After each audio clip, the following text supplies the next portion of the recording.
So students, आज के इस चैप्टर में हम न्यूक्लियर फिजिक्स स्टार्ट करने लगे हैं। और न्यूक्लियर फिजिक्स में सबसे पहली जो है वो हम रिलेशनशिप की बात करेंगे। Einstein mass energy equivalence.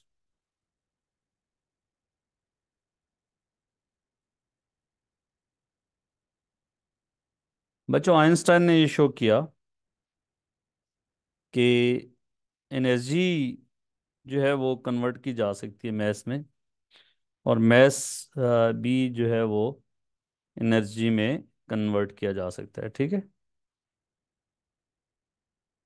और इसके लिए उसने ये रिलेशनशिप प्रपोज किया, E is equal to mc² where m is the mass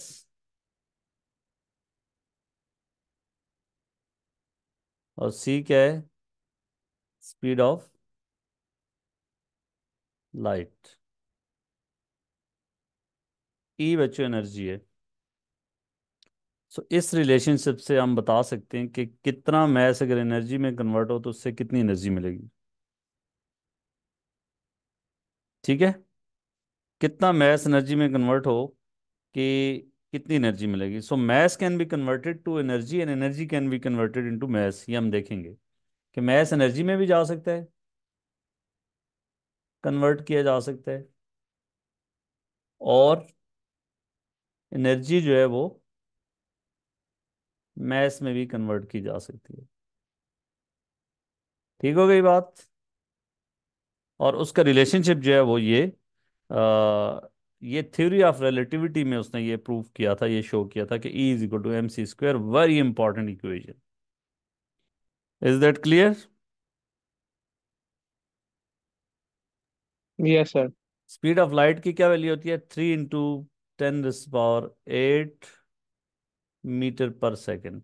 so for example बच्चों, हम कहते हैं कि जी मैस 0.1 ग्राम एनर्जी में कन्वर्ट हुआ है, उसमें कितनी एनर्जी हमें मिलेगी।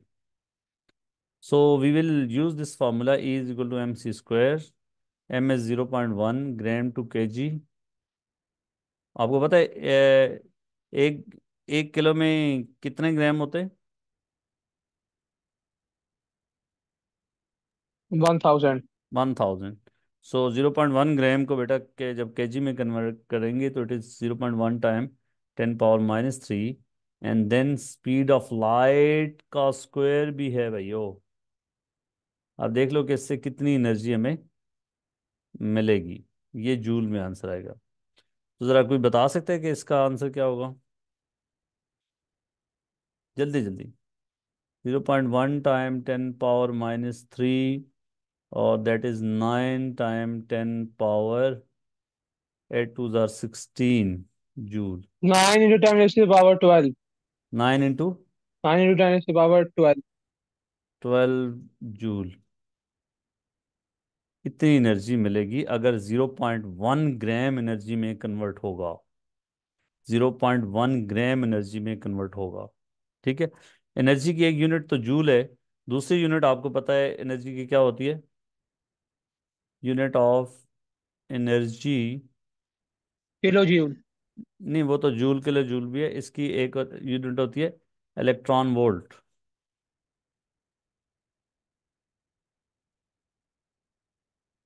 इलेक्ट्रॉन वोल्ट या ईवी। ये कितने जूल के बराबर होती है? जब 1 इलेक्ट्रॉन 1 वोल्ट पोटेंशियल डिफरेंस में मूव करता है तो वो जो एनर्जी गेन या लूज करता है, अगर in the direction of electron force लग रही होगी तो एनर्जी गेन करेगा, अपोजिट लग रही होगी तो लूज करेगा, वो 1 इलेक्ट्रॉन वोल्ट होती है। और आपको पता है potential difference is work done per unit charge. So या energy per unit charge. So work को सब्जेक्ट बनाएंगे तो work will be potential difference time Q. So अगर 1 इलेक्ट्रॉन वोल्ट इज कि जब 1 इलेक्ट्रॉन, चार्ज ऑफ 1 इलेक्ट्रॉन और 1 volt potential difference में जाएगा तो potential difference is 1 volt. Charge of electron is 1.6 time 10⁻⁻19। ये याद है आपको? सो 1 इलेक्ट्रॉन वोल्ट बच्चों इसके यस। बराबर होती है, 1 electron volt is 1.6 time 10 power -19 joule. सही है। बहुत छोटे मतलब जूल हैं जो 1 इलेक्ट्रॉन वोल्ट के इक्वल है। जब एनर्जी बात आपके बहुत लेस एनर्जी में हम बात करते हैं तो फिर जूल नहीं, हम इलेक्ट्रॉन वोल्ट में बात करते हैं। इससे 1 मेगा इलेक्ट्रॉन वोल्ट किसके बराबर होगा? 1 mega electron volt is 1.6 time 10 to the power -19 time 10 power 6 joule. ठीक है बेटा, that is 1.6 time 10 power -13 joule. This is 1 mega electron. तो इसलिए ये इस चीज़ की आपको ज़रूरत पड़ सकती है कि एनर्जी जो है जब उसकी दूसरी यूनिट क्या है। अब मैं एग्जांपल बताऊंगा कि किन एग्जांपल्स में एनर्जी मैस में कन्वर्ट हो सकती है या मैस एनर्जी में कन्वर्ट हो सकता है। वो examples of mass energy equivalence.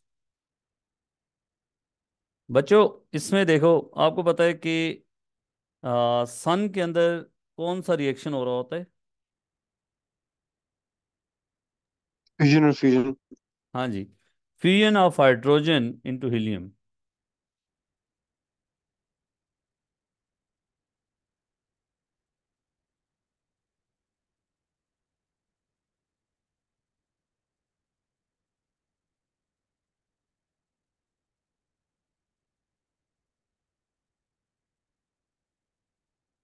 इंसान। ठीक है, इसमें क्या हो रहा है कि मैस एनर्जी में कन्वर्ट हो रहा है, और आप देख लें कि कितनी बड़ी एनर्जी, कितनी ज़्यादा एनर्जी होती है जो आपको पूरी दुनिया में उसको मतलब पूरी अर्थ को और पूरी दुनिया को तो उसको कवर कर रही है। इतनी ज़्यादा कि सन हमसे कितना दूर है, और उसके बावजूद जो अर्थ के ऊपर उसकी कितनी ज़्यादा एनर्जी आपको लाइट एनर्जी की फॉर्म में मिल रही है, और उसको हम यूज़ भी कर रहे हैं। और दूसरी बेटा, फिजन ऑफ यूरेनियम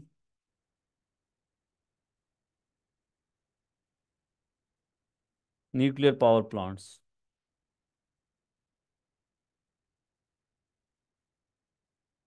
ये भी आप देख लें कि मुख्तलिफ एटम बॉम्ब और ये सारी चीज़ों में क्या हो रहा होता है। न्यूक्लियर वेपन्स में भी यही काम हो रहा होता है।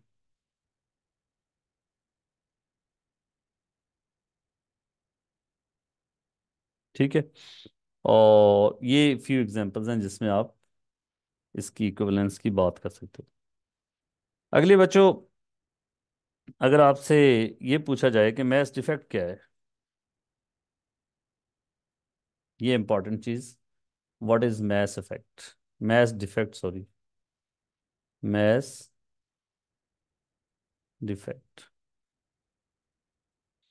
Sir, आपके is पास the बच्चों, mass different like the diff आपके पास कोई भी is it न्यूक्लियस है फॉर एग्जांपल कि कार्बन की हम बात करें, इसमें 6 प्रोटॉन और 6 जो है वो न्यूट्रॉन। ये ऊपर आपको पता है न्यूक्लियॉन नंबर होता है, नीचे जो है प्रोटॉन नंबर, ये या चार्ज नंबर भी इसको हम कह सकते हैं। तो इसमें प्रोटॉन जो है आपके पास 6 हैं, 6 protons are there, and neutrons कितने हैं? वो भी 6 हैं। और ये न्यूक्लियस के अंदर 6 प्रोटॉन और 6 न्यूट्रॉन एक जगह पे हैं। ठीक है, अगर हम तराजू पे फॉर एग्जांपल हम तोल सकें किसी तरीके से, आपके पास ये तराजू है और इस पे इसके दो पड़ रहे हैं, इसकी एक तरफ हमारे पास ये लेट से एक पड़ रहा है, ये दूसरा पड़ रहा है। एक तरफ बेटा हम न्यूक्लियस को उठा के रखते हैं इसके, जिसमें प्रोटॉन न्यूट्रॉन का जो है वो मिक्सचर, ये न्यूक्लियस हमने रखा, इसमें कुछ प्रोटॉन, ये कंप्लीट न्यूक्लियस की हम बात कर रहे हैं। 6 प्रोटॉन और 6 न्यूट्रॉन।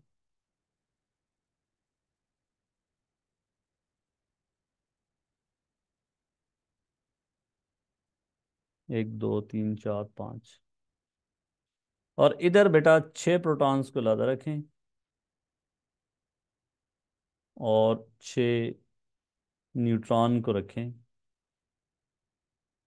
तो ये तराजू का वजन इक्वल नहीं होगा, बल्कि ये साइड नीचे चली जाएगी और ये साइड ऊपर चलेगी। ये हमें कुछ इस तरह की सिचुएशन में दिखना शुरू हो जाएगा।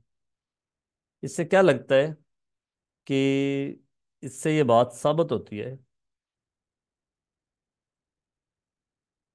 कि मैस ऑफ न्यूक्लियस अगर हम देखें और मैस ऑफ इंडिविजुअल उसके कंस्टिट्यूएंट्स देखें, तो वो न्यूक्लियस का मैस जो है वो कम है, और इंडिविजुअल कंस्टिट्यूएंट्स को, ये पूरा न्यूक्लियस है और यहाँ पे ये अलग अलग रखे हुए हैं उसके पार्ट्स हैं, प्रोटॉन न्यूट्रॉन। तो ये जो है ये भारी है और ये जो है ये हल्का है। इस डिफरेंस को हम कहते हैं मैस मैस डिफेक्ट। ठीक है। Separated nucleons mass, so mass of all the nucleon is greater than the mass of nucleus. This difference is known as mass defects. So कैसे डिफाइन करेंगे बच्चों इसको, कि difference between the mass of nucleus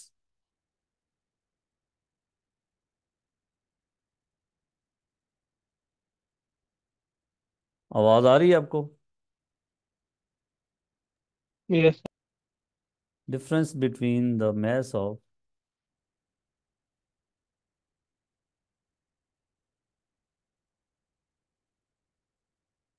and sum of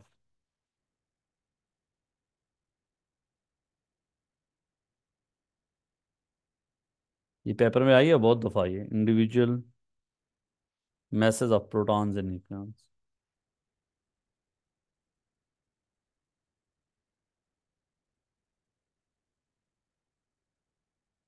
Protons,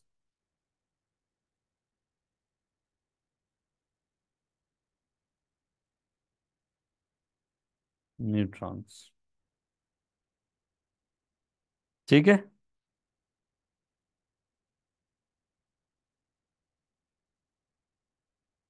बात समझ आई नहीं आई? कि जब यस सर। न्यूक्लियस बना है, इसका मतलब ये है कि जब हाँ न्यूक्लियस जी। बनता है तो उसका मैस कम हो जाता है, और बाकी जो मैस कम हुआ है वो किस में कन्वर्ट हुआ है? एनर्जी में। ठीक है, एनर्जी रिलीज होती है, nucleus is formed, energy is release. और जब न्यूक्लियस को आप तोड़ोगे, एनर्जी इज रिक्वायर्ड। ये तो पता है ना, energy is required to separate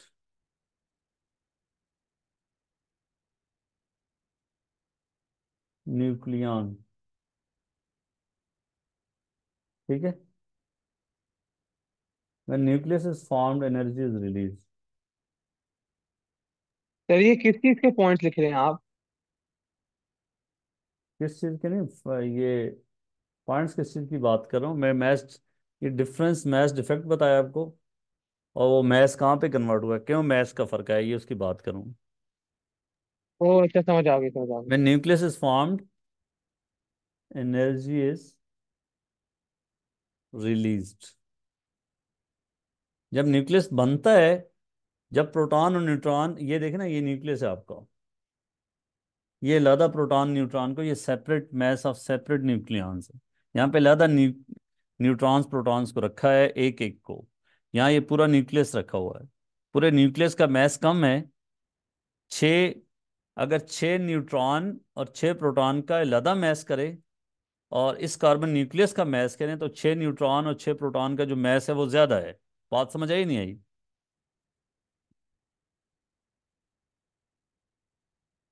hello भाइयों। यस सर, समझ आ ये गई है सर। ये मैथ डिफेक्ट है, कितना समझ आया वो वक्त बताएगा, बाद में पूछूंगा तो।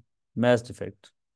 सो एनर्जी, अगर कोई कोई पूछे कि मैथ डिफेक्ट इतना है तो कितनी एनर्जी रिलीज हुई है जब न्यूक्लियस बना है, तो आप निकाल दोगे ना। Yes sir. हाँ जी। सो डेल्टा एम, आपको पता है कि जी जेड, कोई भी, फॉर एग्जाम्पल न्यूक्लियस है, ये नीचे जेड होता है और ऊपर क्या होता है, A. Z is the number of protons, ये जनरल फार्मूला, प्रोटॉन नंबर। कहता है किस चीज़ के पॉइंट्स लिखवा रहे हैं, और ये न्यूक्लियन। तो वजह होगी तो बात बनेगी ना भाई, जन न्यूक्लियन नंबर। सो भैया, इसमें अगर इस चीज़ के लिए मैं लिखूं कि मैस ऑफ प्रोटॉन अगर आपके पास एम पी है, तो कितने प्रोटॉन्स हैं भाई इसमें, 6। न्यूट्रॉन कितने भाई, ठीक। 6। लेकिन हम लोग can't we mass won't write the nucleon number here. Mass of mass of proton, mass of neutron, इन सारों का मैस मिला के ज्यादा है किससे, मैस ऑफ न्यूक्लियस से। किससे, मैस ऑफ न्यूक्लियस से। और वो जो डिफरेंस है वो क्या है, उसको मैस डिफेक्ट कहते हैं। एम टोटल ऑफ न्यूक्लियस, ये एम टोटल कम है न्यूक्लियस का मैस, कार्बन के 6 प्रोटॉन और 6 न्यूट्रॉन का मैस ज्यादा है। तो इन जनरल कैसे लिखेंगे इस फॉर्मूले को, इन जनरल ये ऐसे बन जाएगा कि अगर आपके पास एक्स, जेड और ए है, कितने प्रोटॉन है इसमें, शाबाश, जेड प्रोटॉन्स हैं, ऐसे बोलें, कितने प्रोटॉन्स हैं। Delta M is equal to G M P ठीक है, नहीं अब प्लस देखो मैंने लॉजिक बता दी, Z M P, M P mass of proton, 6 Z number of protons are there, और plus six plus A A. Minus जेड्स are number of neutrons, so that is mass of neutron minus total mass of nucleus, total mass of x, total mass of x। तो इसलिए that will be equal to mass defect। is that clear? mass yes sir, defect बता 100। दोगे आराम से। Yes sir, बिल्कुल आराम से बता देंगे। कोई शक शुबा है तो बताएं। No sir. ठीक है, और अब हमें ये हम बता सकते हैं कि जी मैस जो डिक्रीज हुआ है, इससे ये हमें क्लियर है कि जी एनर्जी रिलीज हुई है इस प्रोसेस में। When nucleus is formed, energy is release in this process, the mass is converted into energy. यार 6 प्रोटॉन है फॉर एग्जांपल, आपके पास 6 न्यूट्रॉन आपने पकड़े, न्यूक्लियस बना दिया, ये एक रिएक्शन हुआ है, तो उसमें एनर्जी, मैस कम हो गया, mass of the product is less than the mass of reactant, तो बाकी मैस किस में कन्वर्ट हुआ है, एनर्जी में। किस में कन्वर्ट हुआ है, एनर्जी में। और एनर्जी रिलीज कितनी हुई है, कोई पूछे तो आप आइंस्टाइन की वो इक्वेशन यूज करेंगे, delta M C square. This much energy is released when nucleus is formed, that is delta M time C square. ठीक है बेटा। जी सर। बिल्कुल sir. Energy is released when nucleus is formed. So nucleus को break करने के लिए क्या चाहिए होगा आपको, एनर्जी चाहिए होगी ना। बहुत ज्यादा। हाँ, तो वो एनर्जी कितनी चाहिए होगी, वो न्यूक्लियस का mass defect time C square हम करेंगे। किसी भी न्यूक्लियस को हम ब्रेक करने के लिए, उसके पार्टिकल्स को दूर करने के लिए अगर हम कहें जी कितनी एनर्जी चाहिए, तो वो हम डेल्टा एम मैस डिफेक्ट देखेंगे। और मैस ऑफ न्यूक्लियस हमें पता होता है कि किस किस न्यूक्लियस का कितना मैस है। जैसे कार्बन न्यूक्लियस है, इसका कितना मैस है, कोई और होगा उसका न्यूक्लियस का। फिर प्रोटॉन और न्यूट्रॉन का लदा मैस में हमें पता है, तो हम मैस डिफेक्ट आराम से निकाल सकते हैं। मैस डिफेक्ट निकाल के उसको सी स्क्वायर से मल्टीप्लाई करेंगे तो एनर्जी रिलीज होगी। इसका मतलब यह है कि न्यूक्लियस को ब्रेक करने के लिए एनर्जी चाहिए होती है, और इस एनर्जी को क्या कहते हैं? Binding energy. क्या भाइयों? बाइंडिंग ये एनर्जी। जैसे देखो यार, कोई भी एक फैमिली है, एक फैमिली के सारे मेंबर्स जो हैं आपस में एक, उनके अंदर एक माशाल्लाह। बॉन्डिंग है, एक मोहब्बत है। और उनके किसी भी फैमिली मेम्बर को अगर कोई नुकसान पहुंचाना चाहेगा, तो उसमें क्या होगा कि एक एनर्जी चाहिए होगी, बहुत ज़्यादा एनर्जी चाहिए होगी। तो इस तरह ऐसे हम समझ सकते हैं कि जी सर। न्यूक्लियस के जो कंस्टिट्यूएंट्स हैं, जैसे प्रोटॉन और न्यूट्रॉन, उनको दूर करने के लिए, न्यूक्लियस को तोड़ करने के लिए जो है एनर्जी चाहिए होती है, जिसको बाइंडिंग एनर्जी कहते हैं। So how you define it? The energy required to, शाबाश, कौन बोलेगा?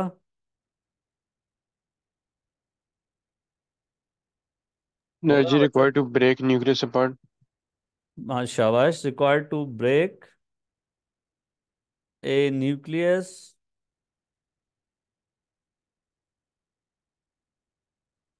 Into its constituents. मतलब उसके जो जरे हैं उनकी हम बात करते हैं, ठीक है? कौन से होते हैं वो? Protons and neutron. न्यूट्रॉन। शाबाश, छा गए हो आप दोनों। So energy. सर ये 7वीं क्लास की ये साइंस आती है हमें। हाँ जी। So energy required to break a nucleus into its constituent protons and neutron। ठीक है। सो पहले हमने बात की है कि जी। Total energy of nucleus is less than the sum of energies of its constituents nucleons. So इसमें अगर हम देखना चाहें कि वो कितनी है, तो that will be equal to delta M C square. Delta M C square. So जब भी फॉर्मेशन होगी, न्यूक्लियस फॉर्म होगा, जैसे 6 प्रोटॉन 6 न्यूट्रॉन प्लस 6 प्रोटॉन को मिला के ये कार्बन न्यूक्लियस बनेगा, तो ये क्या होगा? ये एनर्जी इसमें रिलीज होगी, एनर्जी रिलीज होगी। और इस तरह के रिएक्शन को हम कहते हैं एक्सोथर्मिक एंडोथर्मिक। शाबाश, केमिस्ट्री पढ़ते हो ना? एक्सोथर्मिक। एक्सो एक्सोथर्मिक। ये रिएक्शन जो होता है वो एक्सोथर्मिक होता है, क्योंकि इन सारों का मैस इसके मैस से ज्यादा है, और वो बाकी मैस जो है वो किधर गया? एनर्जी में कन्वर्ट हो गया। ठीक है बेटा? Yes sir. समझ आई कोई कहानी या नहीं आई, सच बताएं। यस सर, बिल्कुल समझ आ गई है पूरी। पूरी अब समझ हम आ गई। बात करते हैं बाइंडिंग एनर्जी पर न्यूक्लियस। अगर आपसे कहा जाए कि किसी रिएक्शन में कितनी एनर्जी रिलीज हुई है, तो आप क्या करोगे? मैस ऑफ प्रोडक्ट देखोगे बच्चों, मैस ऑफ रिएक्टेंट्स देखोगे, और उन दोनों का डिफरेंस करोगे। डिफरेंस करके M delta M C square लगाओगे, तो वो एनर्जी आ जाएगी। ठीक है। अब हम बात करते हैं binding energy per nucleon. Binding energy per nucleon. Per nucleon, इसकी क्या जरूरत पड़ी? फॉर एग्जांपल आपके पास दो कंट्रीज हैं, ए बी। ये कहते हैं जी हमारा जो मंथली इनकम है, या दो फैमिलीज हैं ए एंड बी, इनकी मंथली इनकम है फॉर एग्जांपल $60,000 या रियाल, और इसकी है 80,000। इससे हम नहीं कंपेयर कर सकते। हो सकता है इसके बंदे फैमिली मेम्बर हो 20, इसके फैमिली मेम्बर हो भाई 40। तो पर फैमिली मेंबर कितनी इनकम है, क्या हो रहा है, पर पर्सन कितनी इनकम आ रही है, वो इंपॉर्टेंट हो। तो हम कहते हैं जी, एक न्यूक्लियस है, उसकी बाइंडिंग एनर्जी दूसरे न्यूक्लियस से ज़्यादा है। भाई उस न्यूक्लियस के अंदर हो सकता है न्यूक्लियन नंबर भी तो बहुत ज़्यादा हो, तो बाइंडिंग एनर्जी पर न्यूक्लियन कितनी कितनी आती है। ठीक है।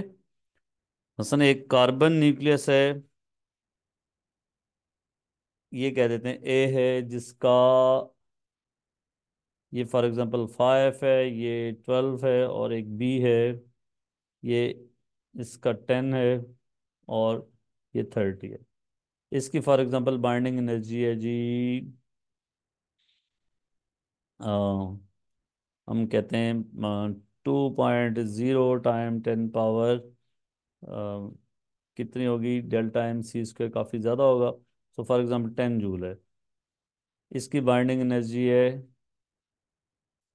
आपके पास है जी बाई ये फॉर एग्जांपल 3 × 10⁻⁻10 जूल है। अब इसकी, इसमें न्यूक्लियॉन नंबर कितने हैं ए में भाइयों? 12। 12। सो बाइंडिंग एनर्जी पर न्यूक्लियॉन कितनी होगी इसकी? ये तो टोटल बाइंडिंग एनर्जी है, 2.0 टाइम 10 पावर 10 डिवाइडेड बाय 12। इसकी बाइंडिंग एनर्जी पर न्यूक्लियॉन कितनी होगी? 3.0 टाइम 10 पावर 10 डिवाइडेड बाय, क्या आवाज? 30। 30। ठीक है, तो फिर हम कंपैरिजन करेंगे कि ठीक है, इसकी एनर्जी तो ज़्यादा है बी की टोटल एनर्जी, बाइंडिंग एनर्जी, लेकिन बाइंडिंग एनर्जी पर न्यूक्लियॉन कम है। बाइंडिंग एनर्जी क्या है पर न्यूक्लियॉन, कम है बी की। सो इसलिए हम वो कंपैरिजन में बात जी। करते हैं कि क्या है। फॉर एग्जांपल एक बच्चा कहता है जी आके मेरे 10 नंबर आए हैं, दूसरा छोटा भाई कहता है जी मेरे 20 नंबर आए हैं। तो फिर इससे उनकी जानत का नहीं पता होता, फिर उनके टोटल नंबर ऑफ मार्क्स पता किए जाते हैं। जिसके 20 आए हो सकता है टोटल 40 हों, जिसके 10 आए हो सकता है टोटल 15 हों। तो उनकी, उनके पेरेंट्स ऐसे 10 वाले को डांटना शुरू कर दें, ये तो हम नहीं कह सकते ना। हम देखेंगे कि जी उसकी परसेंटेज क्या बनती है। ठीक है, समझ आई भाई? तो कैसे डिफाइन करेंगे बाइंडिंग एनर्जी पर कासिम न्यूक्लियन के को? तो 100 से 10 हैं। हाँ, बाइंडिंग कासिम के तो energy of A 100 out of 10। Nucleus divided by binding energy of a nucleus divided by number of nucleons, number of nucleons। ठीक है, कौन से nucleon? In the nucleus, in the nucleus. ठीक हो गया भाई? निकाल लोगे बाइंडिंग एनर्जी पर न्यूक्लियन, निकाल लोगे ना? बिल्कुल। कुछ शक हो तो बताएं। अब हम देखना चाहेंगे कि बाइंडिंग एनर्जी पर न्यूक्लियन और जो है वो उसका ग्राफ के कैसे बाइंडिंग एनर्जी पर न्यूक्लियन जो है वो नंबर ऑफ न्यूक्लियन से कैसे रिलेटेड है। भाइयों, वर्टिकल एक्सिस पे है आपका बाइंडिंग एनर्जी, क्या है, पर न्यूक्लियन। क्या है भाइयों? बाइंडिंग एनर्जी पर न्यूक्लियन, और इस एक्सिस पे आपका nucleons number, number of nucleons, ठीक है, इन द न्यूक्लियस। और इसमें बाइंडिंग एनर्जी पर न्यूक्लियॉन, वर्टिकल एक्सिस पे क्या है, बाइंडिंग एनर्जी पर न्यूक्लियॉन, इस तरह लिख लें, ठीक है। बाइंडिंग एनर्जी पर न्यूक्लियॉन, या पूरी बात लिख लें। अब क्या होता है कि हॉरिजॉन्टल एक्सिस पे आपके पास न्यूक्लियॉन नंबर है, और ये जो है वो 0, 30, 60, 90 भाइयों, 120, 150, 180, 210,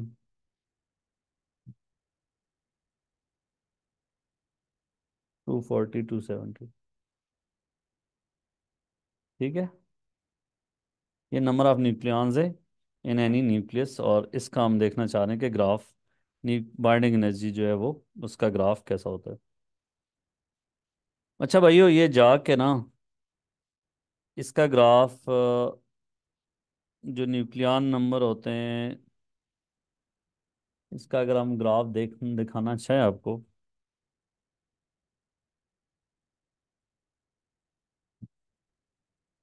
इस तरह, फिर थोड़ा सा हल्का सा डिप आता है, और फिर इसका ग्राफ,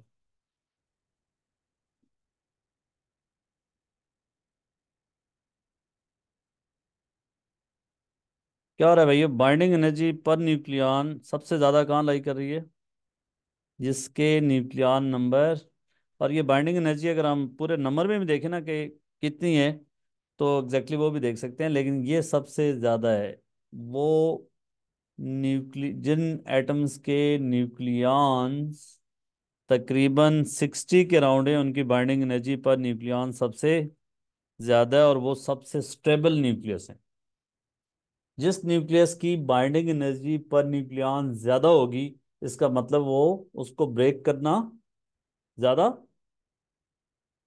क्या होगा, मुश्किल। हाँ। ज़्यादा मुश्किल होगा, ज़्यादा। जी। और ये तकरीबन मुश्किल अगर होगा। देखें, तो ये इधर जो है मेगा इलेक्ट्रॉन वोल्ट में, अगर इसका एग्जैक्ट जायज़ा लिया जाए, तो ये आपके पास बनता है 8 और 9 के बीच में। ये 9 है फॉर एग्जांपल, ये 8 है, तो इस तरह बाकी इसको डिवाइड कर लें, तो आपके पास 1, 2, 3, 4, 5, 6, 7, 8। और सबसे ज़्यादा स्टेबल जो है ना आपके पास, आयरन, जिसको हम कहते हैं Fe56, जिसके न्यूक्लियॉन नंबर 56 हैं, ये सबसे ज़्यादा स्टेबल है, ठीक है भाइयों।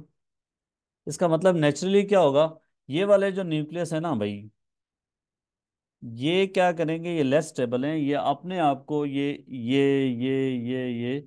अपने आप को दो न्यूक्लियस मिलके न्यूक्लियॉन नंबर अपना इंक्रीज करने की कोशिश करेंगे। और यहाँ जो भाई बैठे हैं ना, जिनका न्यूक्लियॉन नंबर ये है, वो क्या करेंगे, वो टूटेंगे, कि ताकि हमारा न्यूक्लियॉन नंबर क्या हो, कम हो, ताकि हम स्टेबिलिटी की तरफ जाएं। Radiation sir. हाँ, ताकि हम स्टेबिलिटी की समझ आ। तरफ जाएं।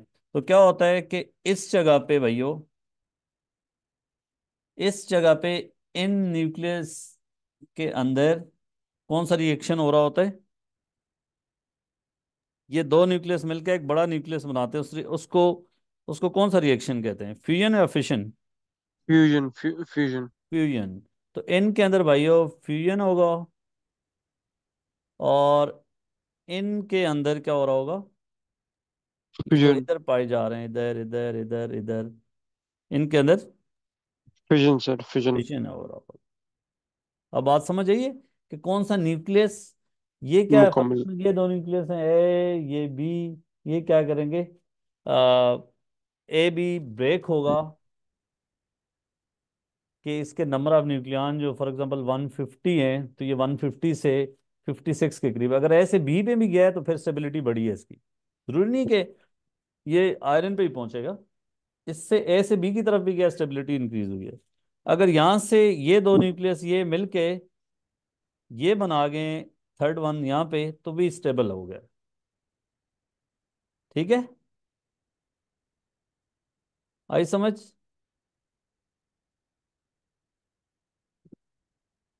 बोलो ना भाइयों। Yes sir. यस सर, समझ। इसलिए भाइयों, ये आपको जो है ना, अब आपको समझ आ गया कि जी वो पेपर में कैसा सवाल देता है। ये ग्राफ के ऊपर वो कहता है जी एक फॉर एग्जांपल यूरेनियम है। यूरेनियम का क्या होता है न्यूक्लियर नंबर, याद है कुछ? 237। हाँ, फॉर एग्जांपल 237 वाला कोई न्यूक्लियस है, तो उससे कहता है कि यार इसको मार्क करके यहाँ बता दें 235 भी है। आइसोटोप्स होते हैं ना डिफरेंट, तो फॉर एग्जांपल यूरेनियम का ये 235 है, वो कहता है मार्क करके बता दें। तो 235 इस ग्राफ के ऊपर कहीं आपको पता है कि यहाँ पे इधर कहीं आएगा इधर। ठीक है, इज दैट क्लियर? यस। जी तो सर। अब आपने बीच में जो है ये जो होते हैं 1 2 3 4 मेगा इलेक्ट्रॉन वोल्ट, यहाँ थोड़ा डिप क्यों आया है कि इस जगह पे आप सारे पैटर्न को फॉलो कर रहे हैं। हाइड्रोजन, और यहाँ पे जो है ना इस जगह पे हीलियम का आ जाता है, और फिर हाइड्रोजन जो है ना लिथियम जो है उसका यहाँ गिर जाता है, उसकी बाइंडिंग एनर्जी पर न्यूक्लियन थोड़ी कम होती है। लेकिन ट्रेंड को फॉलो करने के लिए फिर हम जब बनाने के लिए आता है तो हम इसके लिए कंटिन्यूस कर्व भी बना देते होते हैं। मसलन हम ये ऐसे भी बना देते हैं। ठीक है, आई समझो? यस। यस। लेकिन मैंने आपको एग्जैक्ट डाटा बताया कि असल में कैसा होता है, बाइंडिंग एनर्जी पर न्यूक्लियन का ग्राफ कैसा बनता है, और फिशन फ्यूजन किस में हो रही होगी, वो भी अब आपको समझ आ गया।